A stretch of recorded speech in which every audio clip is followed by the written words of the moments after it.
আশা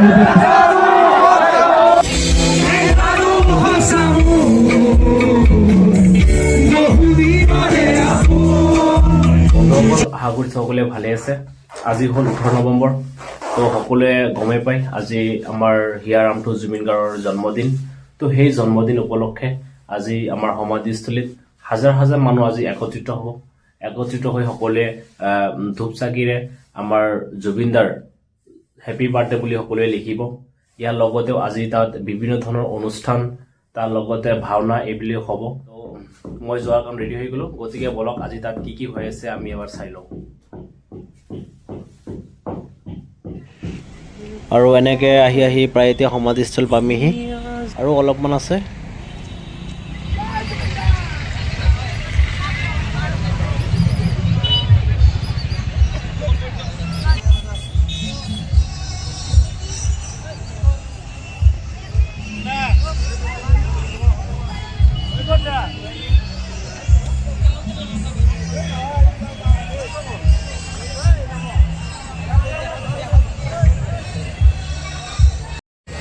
এতিয়া মই সমাধিস্থল পাৰোঁ আৰু আপোনালোকে চাব হাজাৰ হাজাৰ মানুহৰ ভিৰ। তো গতিকে প্ৰথমতে আমি প্ৰগ্ৰামটো অলপ চাই লওঁ, তাৰপিছত সেইফালে ভাওনাটো হৈ আছে, ভাওনাটো চাব যাম আৰু।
জীবন